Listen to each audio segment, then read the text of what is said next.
What is going on, everyone, and welcome to a very late edition of Houston Texans football on the Bleacher Report Network. I am one part of your show, Ruben Calvillo, representing the Houston Texans.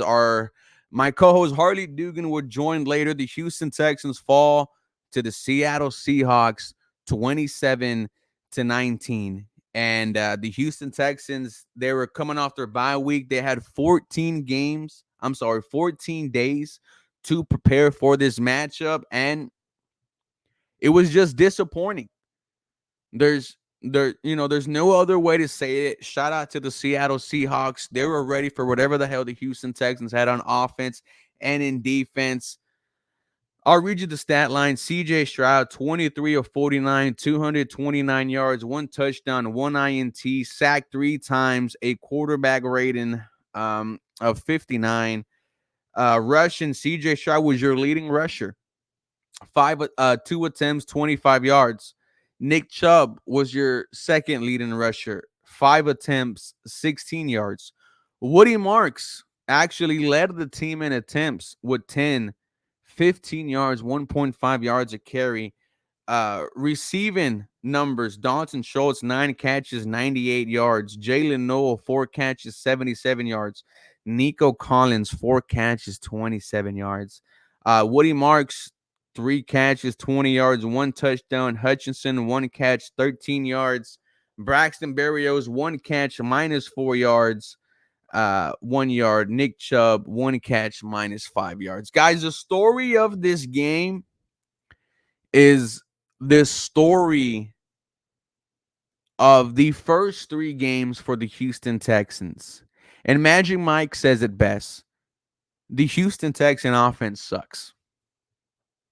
They showed the last weeks they can put up on the little teams. They can destroy the little teams. And I'm talking about the teams like the Tennessee Titans, teams like the Baltimore Ravens, and my co-host joins me, Harley, at the lead_Houston. Brother, we both feel the same way. Texans fall 19-27 against Seattle. And I mean, this is a game where the offense had more than four times to get back in this game, take the lead in this game. They failed to do it. This is where you give credit to the Seattle Seahawks defense. They were just all over the Houston Texan offense. CJ shot pressured, I believe, a 45+% of his dropbacks. Dugan, how are you feeling? Not good, of course, right? Mhm. Captain Obvious statement. Look, defense for Seattle looked very good. The offensive line is a work in progress. It still Mhm. sucks, to put it quite simply. But it's tough for me to get mad at an offensive line that had zero improvement. And I look mainly at the roster construction of that offensive line. You're relying on a rookie in Ariante Ursery. There's going to Mhm. be growing pains when you rely on rookies, right? You look at the rest of the offensive line, and the decision today to go with Lincoln Tomlinson Mhm. after the last 2 weeks, you went with Juice Scruggs, you went with a change, and the offensive line played better with Juice Scruggs. Reminds me of exactly when the In the Texans were in playoffs. playoffs, and they had their best performance, I would say, of the season since the Colts game of 2024, week one. Their best O-line performance came in the playoffs against the LA Chargers, where you changed your offensive line and you didn't start Shaq Mason, but for some damn reason, the following week against the Kansas City Chiefs, you played Shaq Mason. And that's what it reminded me of today. Nick Caley, he doesn't understand his personnel, to be quite simple. I mean, he decides, hey, Woody Marks, you're great at receiving, but we're going to run you through the A gap. Nick Chubb, you're good at running through the A gap. We're going to pass you the ball, which is your weakness. And then, hey, Daria, you're good at nothing. We're going to play you even more after we just benched you the past few weeks. Absolutely hilarious. It is hilarious, especially when you take into account that the Texans had 14 days to get ready for this game. Yeah. And there's no other way to put it, Harley. The Texans crapped the bed. They had an opportunity to get their season right. What was everyone saying before this game? I know we had Seattle winning this game, right? 9 out of 10 predicted a victory from Seattle on the YouTube NFL Pick'em. But from Houston Texans fans, we were saying this is your opportunity to show the world that you are Yep. here. This is your opportunity to show that it's not just against the crap teams, Tennessee, Baltimore. You can score the football against a top defense, and you didn't do that. You did not do that. The offense was lost for damn near the entire game. I mean, Yeah. it felt like you had to get one in the end zone after how many opportunities that this defense gave you. H-Town said CJ is not the guy.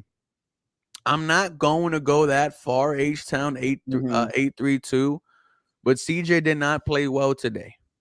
No. He did not, and he had to overcome a horrible offensive line once again, a game plan that just felt stagnant. And Mm. Harley, all in the comments were fire Nick Cayley, fire Nick Cayley. It was on Twitter, Instagram, YouTube, Yeah. TikTok, anywhere there was social media, right? And Nuke Yeah. brings it up right there. Cayley sucks. I don't see That's it. I don't see a scenario where he gets fired. I'm sorry. I know the offense is bad. I know that, there's no hope right now, but I just don't see another first time play caller get in the boot. And that's what I think is frustrating about this team, because if we're being honest, you are wasting a Super Bowl caliber defense. They gave the Texan offense at least 4 times to come Mm-hmm. back in this game and win. And it's just, you just couldn't do it. You couldn't. Yeah, to add on to that, the defense gave you 4 turnovers. One of those turnovers led to an automatic touchdown from Will Anderson doing his best JJ Watt performance there. And I mean, it is just, it's pitiful. You're Hmm. wasting away a very good defense, what you call a Super Bowl caliber defense. I agree with you. It's atrocious, man. The offense in general just, it's not fun to watch.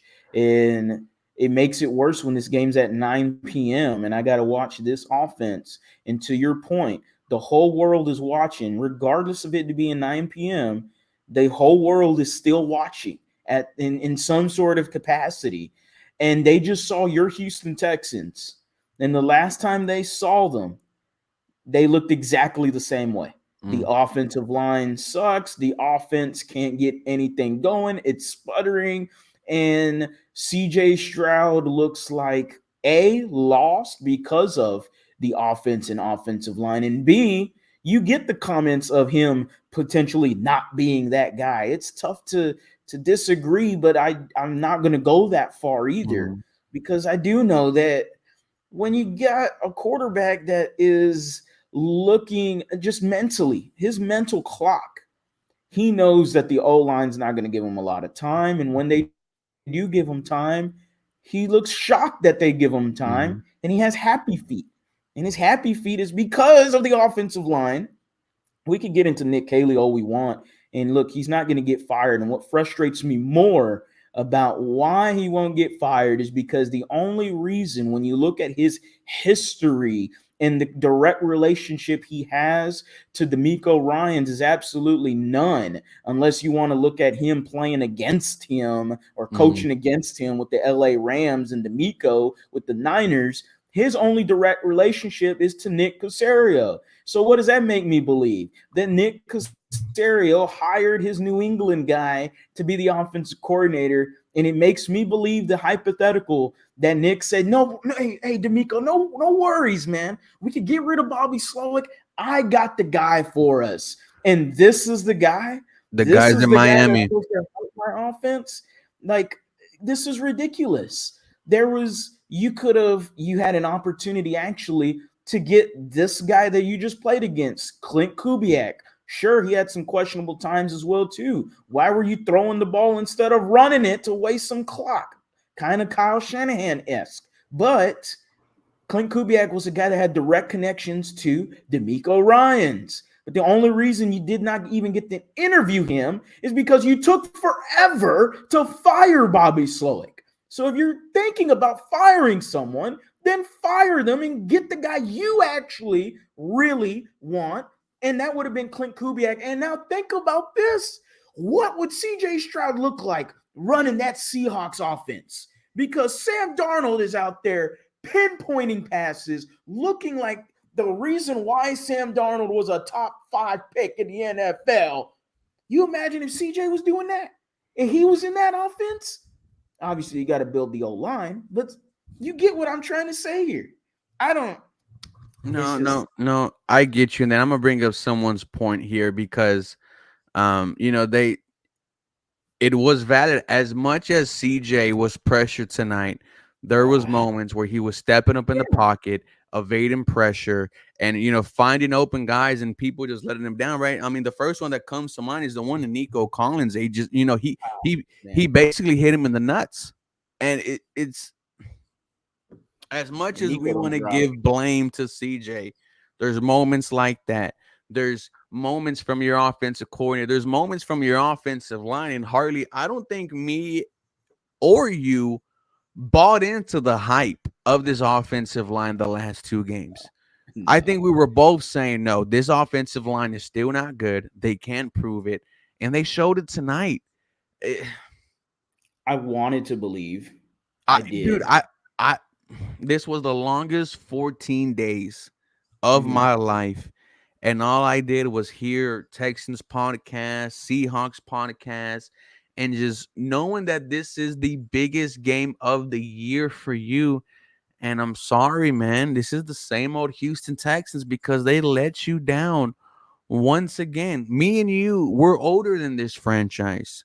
So all we know from this franchise is not being able to win the big game, no matter if it's CJ Stroud, Deshaun Watson, Brian Hoyer, RIP Ryan Mallett, David Mhm. Carr, Sage The entire Rosenfeld. history. It don't matter who it is. This Houston Texans team cannot win the big game. Something has What- to give at one point, Harley. And mhm. what I know the Texans are going to do is just play this down the line because I know when training camp comes, Cal McNair is going to be grilling his burgers, flipping them with Sarge, and just, saying, hey, everything's okay.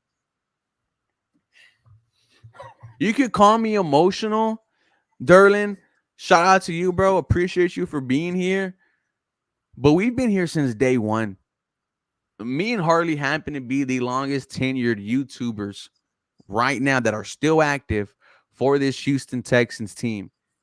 And all we've known, man, it's just letdown after letdown after letdown. And I know we got the 49ers. Do you think we can score against the 49ers? That's a tough question. We are Houston Texans fans that have been here since 2002. We've seen everything, and it's just not changing. And, I don't want to take too much away from Seattle because they beat our ass. There's no other way to put it, Harley. Yeah, yeah. They whooped our ass. And I'm sorry. My man's emotional right now. I'm a Texans fan. I got every right to be emotional. Damn it. It's hard being a Texans fan. Derlin gets it. It's hard. Okay. I'm sorry. This sucks. For the entire franchise's history, we've always had damn good defenses and a sputtering offense due to bad, either A, bad quarterback play, or B, bad offensive line play. And it has been the entire history of this organization. It is why, whenever you draft a quarterback, people say it will die in Houston. You don't change the narrative until you change the narrative. And it is continuing to look that way. And I hate to say it. I hate to be that way. I hate to be super negative like this. But until they change the narrative, it's hard to stir away from that direction. I understand Nick Caley is the biggest problem here in Houston right now. It's tough. I go and look back at it and I'm like, who else would they have hired? Chip Kelly? How's he doing? I don't You know. know, I mean, what else was there out? What else was out there? Well, okay, to answer that point, me and you both said, how is this not a dream choice for an offensive coordinator? True. With CJ Stroud, Nico Collins, at that point, we didn't know what Joe Mixon, his injury was, but we were like, Yeah, how can you still. not want to coach this offense? And the guy who's going to coach this offense, he's on another team. He's on the Miami Dolphins, in my opinion. Harley, we're going to say it right here. The Houston Texans' next play caller should be Mike McDaniels. Now, I'm going to give you credit here because 3 years ago, you brought up Mike McDaniels, not only being a part of the Houston Texans staff, Yep. but brought up how he should be a play caller and how it should be a game changing offense. Now, I know Miami is it's not where it needs to be, Mm-hmm. but there's no doubt Mike McDaniel could be a damn good play caller in this league. That's my choice for next play caller for the Houston Texans. Okay, look, Texan Hog said let Gerard take over. If he was going to be an offensive coordinator, he would have been one by now.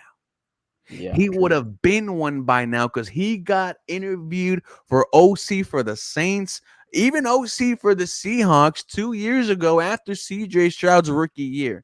If Mm-hmm. Gerard Johnson was going to be an offensive coordinator, he would have been one by now. Yeah, I mean, I don't necessarily disagree with the Mike McDaniel call here. Uh, I like him in general. Not, I mean, as he's not a coach, and it's tough because a lot of people are going to dislike him because of his coaching ability, his head coaching ability. But we're trying to hire someone as an offensive coordinator here. Mike McDaniel's, hey, you're looking at a guy that's already called plays before. He has experience. That's something that we haven't had in a few years. I, this is sad. We're 8 weeks about to be. We're just finished 7 weeks into the season, and we're talking about firing Nick Caley, We're talking about CJ Stroud having his third offensive coordinator in 5 years. which is not a good success. It's not. It's not, and it's for the bad reason.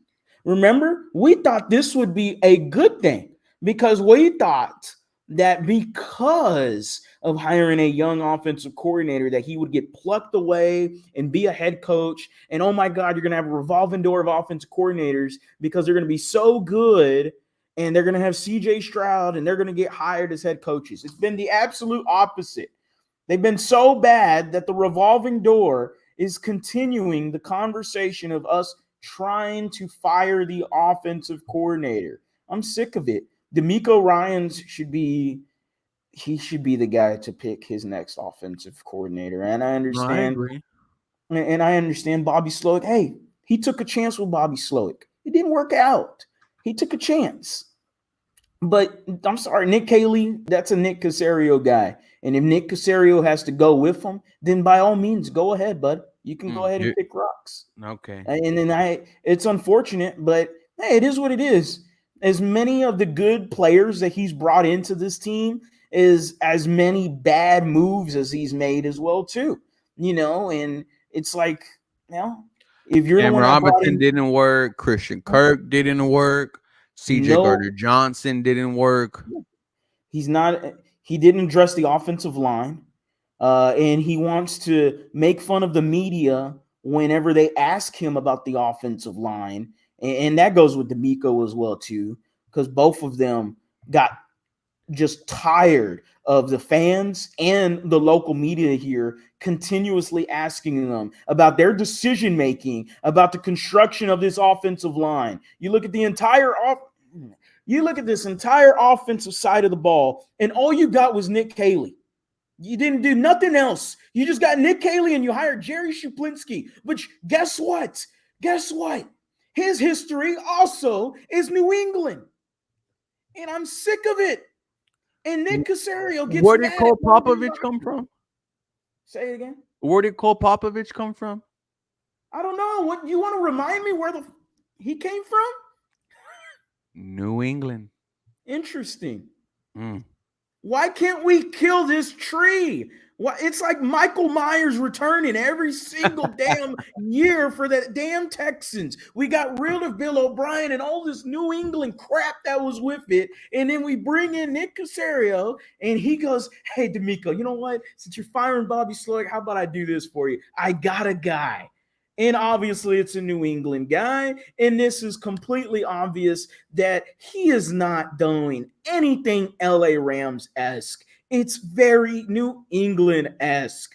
And it just makes me laugh when Nick Casario gets slightly triggered by Landry Locker's question when he Mm-hmm. asked him about, is this a New England offense? And that Todd Bowles recognized it as a New England offense. And I'm with Landry. I'm going to side with Todd Bowles, who has exorbitant amount of experience as a defensive coordinator and now head coach. And he's going to know what a New England offense looks like because he played against them. He was a coach of the New York Jets as well, too. So, you know what, man? It's been good. I'm tired of New England offenses. I'm sick of it. I want something different. I thought they would go more into the Shanahan Kubiak tree. You had a guy like Brian Fleury, who is a tight ends coach for the San Francisco 49ers, that has been coveted by Kyle Shanahan. And Kyle Shanahan loves Brian Fleury, and it's his right-hand man. I thought that would have been the next hire for offensive coordinator if they decided to go for another new play caller, right? But hey, this to me, Nick Casario falls on the sword for Nick Caley's faults. Mm. No, I 100% agree because this is his hire. There's no other way to put it. I just want. Hold up, we have a. Oh no, I thought we had a quote here from D'Amico Ryans, but man, I really don't know what to say. I really don't, Harley. This is I don't want to say it's testing my fandom or anything like that because I always ride for this team. It's just like at one point, man, y'all got y'all got to do us a favor, right? We saw this game at 9 o'clock at night. We're at Mm-hmm. here 12:54 a.m. in Houston time, and we're talking about once again this Texans team letting them down. And I had my issues with the defense, right? Like, why is Daniil Hunter in coverage? Why is Will Anderson Jr. in coverage? But in the second half, man, they gave you opportunities. So many opportunities to where I thought the game was over by the start of the fourth quarter. Yet I kept on finding myself saying, "You got a gift. You got a gift." How many other teams would pray for a defense like this and we're Oh man. wasting it? Oh man.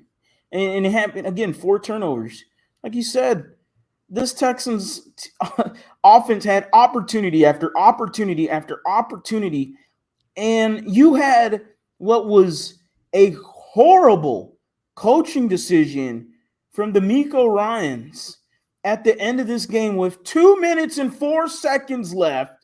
You have Kaimi Fairbairn not kick it out of bounds That through was the uprights, whatever. Don't have the guy return it.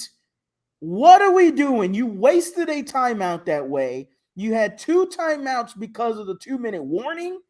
That right there is horrible clock management from the Miko Ryans. I know he just talked about it right now. He said that not good on our part, struggling. He was upset that that happened. There was obvious well, miscommunication between him and Frank Ross. whooped he do, D'Amico. What are you gonna do about it? Yeah, exactly. Because you can see it when they put the camera on the sideline. You He can see just D'Amico's like, what the? He kind of was like, why didn't we kick it out of bounds? So where's this miscommunication coming from now? hardly it 'Cause- was miscommunication all night because there was oh yes, multiple sure. times where the defense looked like they didn't know what they were doing. I mean, the offense said the same thing. I mean, just to cap off our night, Harley, the Houston Texans, they fall to the Seattle Seahawks, and they really do get embarrassed on primetime football. The score really doesn't give an indication on how this game went. 27 to 19. And I just want to say thank you for everyone who was a part of this episode. The Houston Texans fall to Appreciate y'all, man. 2-4. This you are one of the worst teams in the NFL, Houston. There's no other way to hide it. There's nothing else that me and Harley could say that could, change anyone's mind. You are one of the worst football teams in the NFL. There's no one to blame but you. Any final thoughts, Harley? They could go ahead and leave Nick Caley in Seattle, and they can have him walk to Houston. And whenever he does arrive to Houston, they could have his bags waiting outside NRG, and he can go ahead and take them with him. Hey, you know what? I think a funnier one would be Bobby Slowick is better than Nick Haley. Oh, don't. We'll have that conversation tomorrow. We definitely will have that conversation. I want to thank everyone who was a part of this episode, a late episode, 1:00 in the morning here in Houston. That was Harley. I am Ruben. For more Houston Texans content, just feel free to follow us for more. Go Houston. Have a very blessed day. Yeah, I'll be right back, bro.